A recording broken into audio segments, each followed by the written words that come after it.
राज्याचे उपमुख्यमंत्री आणि आपल्या सगळ्यांचे प्रामुख्याने महिलांचे लाडके भाऊ आणि शिवसेनेचे मुख्य नेते आदरणीय एकनाथजी शिंदे साहेब मंचावर उपस्थित असलेले सर्व मान्यवर, सर्वप्रथम मी शिंदे साहेबांचं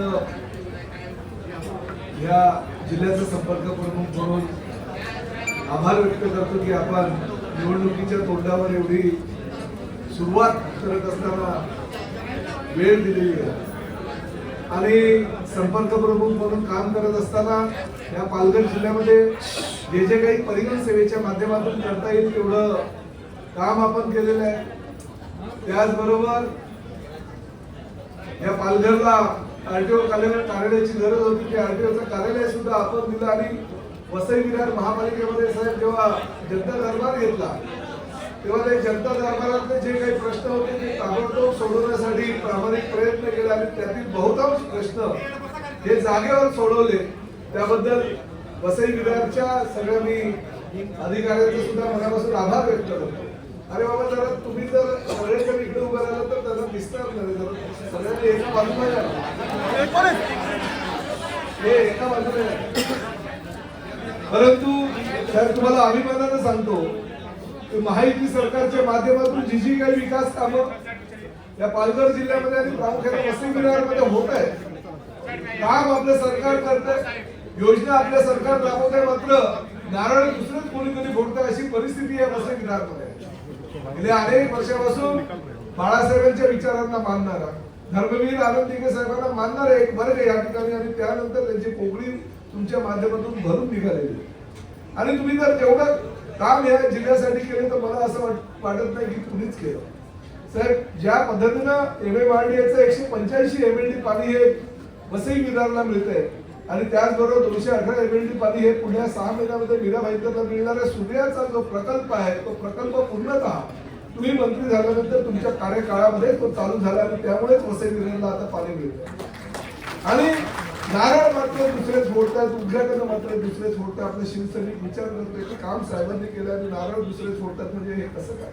आता ती वेळ आली,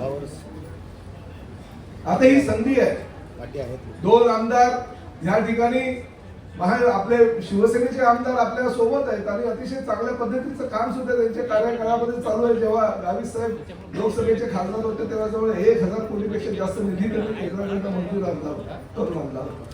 आजही विकास कामे ह्या परिसरामध्ये चालले, तरी साहेब त्यांच्या मतदारसंघात आणि प्रामुख्यानं जिल्ह्यामध्ये चांगल्या प्रकारचं काम करतात. त्यामुळे रवींद्र भाटक यांच्या नेतृत्वाखाली भविष्यामध्ये पालघर जिल्ह्यातील जिल्हा परिषदा सुद्धा आपण जिंकू आणि ज्या झालेल्या नगर परिषदेच्या निवडणुका आहेत त्या सुद्धा आपण नगराध्यक्ष म्हणून निवडून येऊ याची मला खात्री आहे.